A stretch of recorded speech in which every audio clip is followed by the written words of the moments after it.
Subscribe to Computer TechMates channel and press the bell icon for more computer related tech videos.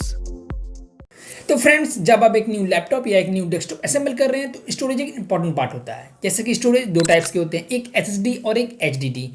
I know साल 2021 आ गया, लेकिन storage को लेकर confusion अब भी है। कौन सा स्टोरेज कंप्यूटर या लैपटॉप के लिए बेटर होता है, कौन सा स्टोरेज लेना चाहिए, एचडीडी या एसएसडी, कौन सा स्टोरेज आपको बेटर परफॉर्मेंस देगा। तो आज के इस वीडियो में इन सारी बातों को क्लियर कर दूंगा और जो भी स्टोरेज को लेकर कन्फ्यूजन है वो क्लियर हो जाएगी कि कौन सा बेटर है एचडीडी वर्सेस एसएसडी में और कौन सा आपको लेना चाहिए। सो हे गाइस, मैं हूं कौशिक, आप देख रहे हैं। Welcome back to my channel.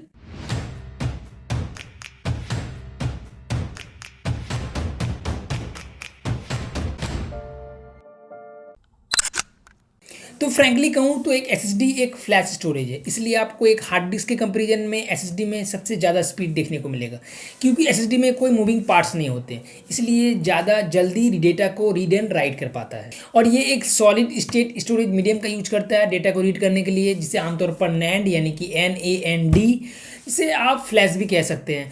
और एक डेटा कंट्रोलर होता है जो नैंड के थ्रू डेटा को रीड एंड राइट करता है। लेकिन एचडीडी यानी कि हार्ड डिस्क ड्राइव एक मैग्नेटिक टेप से बना होता है, इसमें कई सारे मैकेनिकल मूविंग पार्ट्स होते हैं और जब भी डेटा को रीड एंड राइट करना होता है ये सारे पार्ट्स घूमते रहते हैं, तब जाकर डेटा रीड एंड राइट कर पाता है। इसलिए एक एचडीडी एक एसएसडी के कंपैरिजन में डेटा को रीड एंड राइट करने में थोड़ा स्लो है। और एचडीडी यानी कि हार्ड डिस्क ड्राइव की स्पीड काफ़ी हद तक आरपीएम, दैट मीन जिसका फुल फॉर्म होता है रिवॉल्यूशन पर मिनट पर डिपेंड करता है। जितना ज़्यादा रिवॉल्यूशन होगा उतनी ज़्यादा आपको एचडीडी में परफॉर्मेंस देखने को मिलेगा। लेकिन एसएसडी में आरपीएम का कोई लेना देना नहीं है। कुछ बजट हार्ड ड्राइव जिसमें आपको 5400 आरपीएम देखने को मिलेगा, जो सबसे लो स्पीड वाला हार्ड ड्राइव है, और कुछ हार्ड ड्राइव जिसमें आपको 7200 आरपीएम यानी कि रिवॉल्यूशन पर मिनट वाला देखने को मिलेगा, जो कि लेटेस्ट हार्ड ड्राइव अभी मार्केट में अवेलेबल है। तो ये तो हो गया टेक्निकल। लेकिन एचडीडी वर्सेस एसएसडी, इन दोनों में स्पीड को कंपेयर करने का सबसे अच्छा एग्जाम्पल है बूटिंग टाइम। और एक लैपटॉप या एक डेस्कटॉप में एसएसडी का यूज सबसे ज़्यादा बूटिंग टाइम के लिए ही किया जाता है, क्योंकि विंडोज़ 10 को एक एसएसडी के साथ बूट होने में 10 से 15 सेकंड लगते हैं। मेरे इस लैपटॉप में 128 GB का एसएसडी है, इसको बूट होने में पहले 10 सेकंड लगते थे, लेकिन अब कुछ फील हो जाने के बाद 14 to 17 सेकंड लेता है।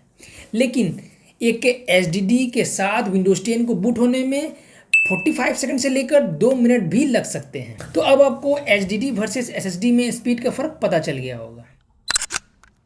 तो एचडीडी वर्सेस एसएसडी, इन दोनों में दूसरा सबसे बड़ा पॉइंट है प्राइस का, जो कि सबसे बड़ा पॉइंट है। एक एसएसडी एक हार्ड डिस्क के कंपेरिजन में काफ़ी महंगा होता है। एसएसडी का प्राइस इसके पर गीगाबाइट के अकॉर्डिंग चलता है।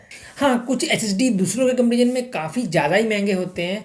फॉर एग्जांपल, पुराने SATA 3 SSD M2 और PCIe SSD के कंपेरिजन में काफ़ी सस्ता है, क्योंकि टेक्नोलॉजी रूप से SATA 3 SSD एक कमर्शियल हार्ड ड्राइव के कंपेरिजन में फिर महंगा है। तो इतना डिटेल में नहीं जाते हैं। सिंपली अगर मैं आपको कहूँ तो अगर आप कम पैसे में एक अच्छा स्टोरेज ऑप्शन चाहते हैं तो फिर आपको एसएसडी छोड़कर हार्ड डिस्क के साथ आगे बढ़ना चाहिए। और फ्लैश स्टोरेज यानी कि एसएसडी का मार्केट अनस्टेबल है, लेकिन बीते कुछ सालों में एसएसडी का जो प्राइस है वो पहले के कंपेरिजन में काफ़ी कम हो गया है। फॉर एग्जांपल, एक 500 GB का हार्ड डिस्क कॉस्ट आपको मार्केट में 1600 से लेकर 2000 तक पड़ सकता है, जो कि हाई एंड मॉडल वाले होते हैं। जबकि एक 240 GB का एसएसडी का प्राइस आपको 2400 से लेकर 3000 तक पड़ सकता है। तो अब आपको एचडीडी वर्सेस एसएसडी के बीच प्राइस का डिफरेंस पता चल गया होगा कि इन दोनों के बीच कितना ज़्यादा डिफरेंस है। अब एचडीडी वर्सेस एसएसडी के बीच तीसरा जो कंपैरिजन है वो है स्टोरेज को लेकर। तो एक हार्ड डिस्क की कैपेसिटी 14 GB से लेकर 20 TB तक की होती है, और आजकल जितने भी सारे कंप्यूटर या लैपटॉप आप तो देख ही रहे होंगे कि उनमें मिनिमम 1 TB तक का स्टोरेज एचडीडी मिल ही रहा है, जो आपको काफ़ी स्पेस दे देती है अपने फाइल्स, डॉक्यूमेंट्स, वीडियोस वगैरह स्टोर करने के लिए। और 8 TB से लेकर 20 TB तक का जो हार्ड ड्राइव है उसका यूज सर्वर्स और NAS network attach storage device के लिए किया जाता है, क्योंकि वहाँ पर बैकअप के लिए काफ़ी ज़्यादा स्टोरेज की ज़रूरत पड़ती है। और हार्ड ड्राइव आपको अच्छा एक बड़ी फाइल, डॉक्यूमेंट्स, वीडियोस, मूवीज़ वगैरह रखने का ऑप्शन दे देता है। लेकिन एक एसएसडी की कैपेसिटी 120 GB से लेकर 4 TB तक का होता है। और एसएसडी कोई स्टोरेज वाला ऑप्शन नहीं है, क्योंकि जितना ज़्यादा आप एसएसडी लेंगे, जितना ज़्यादा आप एसएसडी यूज करना चाहेंगे, आपको जेब उतना ही ज़्यादा ढीला करना पड़ेगा। क्योंकि मैंने पहले बताया कि एसएसडी का प्राइस एक नॉर्मल हार्ड डिस्क के कंपेरिजन में काफ़ी ज़्यादा महंगा होता है। लेकिन अगर आप एक ऑपरेटिंग सिस्टम जैसे एप्लीकेशन को फास्टली चलाना चाहते हैं तो फिर आपके लिए 128 GB से लेकर 512 GB तक का एसएसडी सही है। लेकिन फिर भी आपको फिर एक्सटर्नल फाइल्स, डॉक्यूमेंट्स वगैरह रखने के लिए एक्सटर्नल हार्ड ड्राइव की ज़रूरत होगी। तो फ्रेंड्स, लोगों में अभी एक बड़ा मिथ बना हुआ है कि एसएसडी का जो लाइफ स्पेन है वो ज़्यादा दिनों का नहीं होता है। लेकिन प्रैक्टिकली देखेंगे तो ऐसा नहीं है, क्योंकि अभी के एसएसडी में आपको अच्छा खासा लाइफ स्पेन देखने को मिल जा रहा है। और जितना ज़्यादा डेटा रीड एंड राइट हो रहा है सेल में, उतनी तेज़ी से उसको हटाया भी जा रहा है।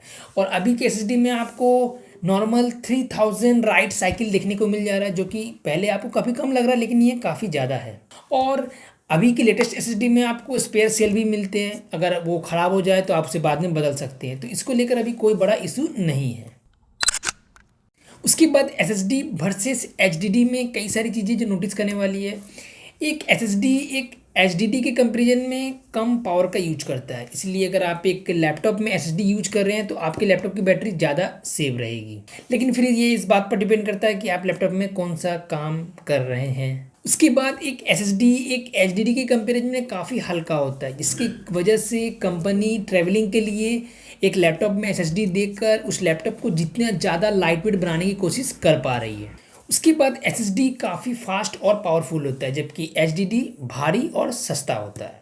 और अगर आप एक गेमिंग लैपटॉप चाहते हैं, गेमिंग कंप्यूटर असेंबल कर रहे हैं, तो फिर आपको एचडीडी के साथ एसएसडी जरूर लगानी चाहिए, तब आपको गेमिंग परफॉर्मेंस बेटर देखने को मिलेगा। और आजकल तो कुछ लैपटॉप या डेस्कटॉप में आपको हाइब्रिड स्टोरेज एक एचडीडी के साथ साथ एक एसएसडी भी देखने को मिल रहा है, जो कि सबसे बेस्ट ऑप्शन है। आप एचडीडी का यूज स्टोर करने के लिए कर सकते हैं और एसएसडी का यूज परफॉर्मेंस करने के लिए कर सकते हैं। और फ्रेंड्स, मैं रिकमेंड करूंगा कि जब भी आप एक न्यू लैपटॉप या एक न्यू डेस्कटॉप ले रहे हैं, हाइब्रिड स्टोरेज वाला ऑप्शन चूज कीजिए, एचडीडी भी हो, एसएसडी भी हो। तो बस फ्रेंड्स, ये था एचडीडी वर्सेस एसएसडी के बीच लड़ाई, दोनों के कंपैरिजन को लेकर। और आई होप आपके सारे कन्फ्यूज़न क्लियर हुए हैं कि कौन सा स्टोरेज लेना चाहिए, कौन सा स्टोरेज बेस्ट होता है। और अगर आपके कन्फ्यूजन क्लियर हो गए हो तो आप दोस्तों को भी बता दीजिए, अगर उनका भी कोई एसएसडी स्टोरेज को लेकर कन्फ्यूजन है तो बस अगर वीडियो इन्फॉर्मेटिव लगे तो लाइक, कमेंट, शेयर और सब्सक्राइब टू माय चैनल। और इस वीडियो से कोई भी सवाल हो नीचे कमेंट कर पूछ सकते हो। आज के लिए इतना ही, जल्दी मिलेंगे नेक्स्ट वीडियो में, तब तक के लिए गुड बाय।